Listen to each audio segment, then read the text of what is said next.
il a acheté ça, j'ai mis cette sablière.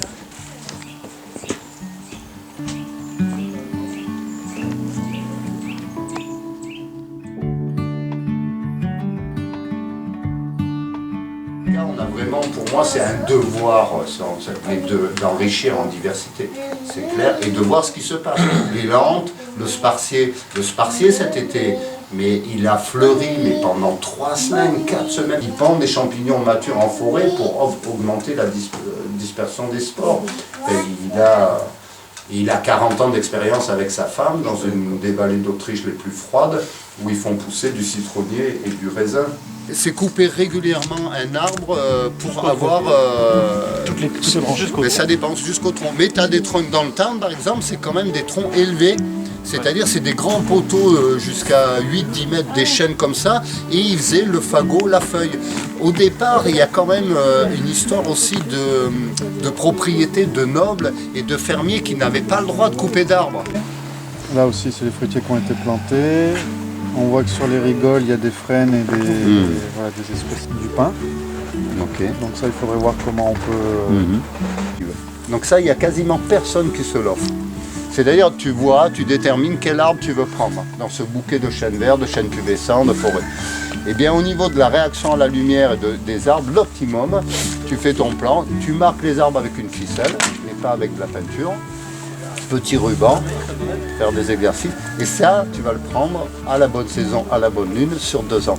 Et tu vas obtenir le meilleur des résultats. Il se lave à l'eau et tout, il n'a aucune odeur, on dirait du pétrole brut.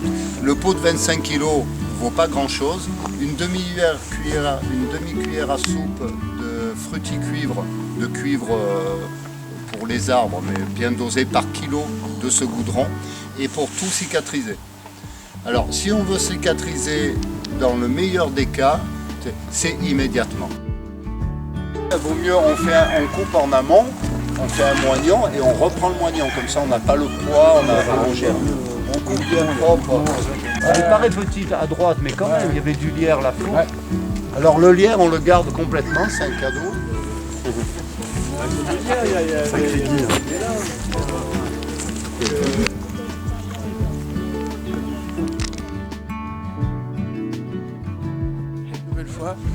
Non, l'objectif c'est de vraiment qu'il y ait une immersion dans les différents milieux et qu'il y ait de nouveaux regards qui se portent sur les arbres, individuellement et en bouquet et sur des écosystèmes, donc sur des cortèges d'associations d'arbres.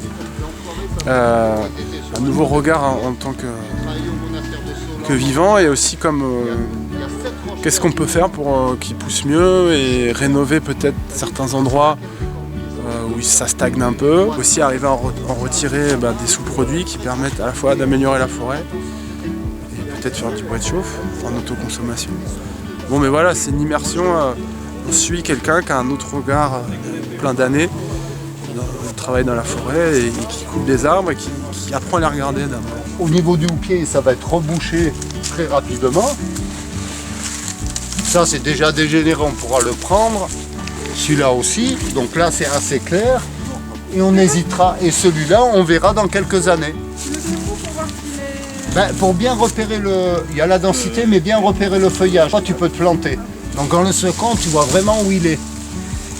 Et dans ce travail-là, la forêt où elle nous garde, c'est que l'arbre que tu as pris, dans les quelques années, mais des fois 3 ans, les 2 que tu as laissés, il va faire son volume en production. C'est apprendre à déconstruire des croyances et qui sont fausses, peut-être confronter des opinions et puis des expériences de chacun sur quelles espèces sont bonnes ou pas, quel type d'intervention est bon ou pas, pour inventer de nouvelles façons d'imaginer de la sylviculture, quoi. Donc vivre avec la forêt, c'est des interactions aussi, on prend, on donne, on regarde, on choisit en fonction de ce qu'on veut y faire, quoi.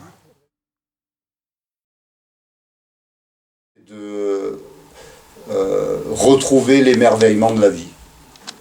C'est vraiment que c'est une merveille, quoi. Le mystère est là. Je ne sais plus qui a dit, la vie est plus un mystère à vivre qu'un problème à résoudre. C'est des énormes bases, ça. Si gamin, t'es baigné là-dedans, voilà.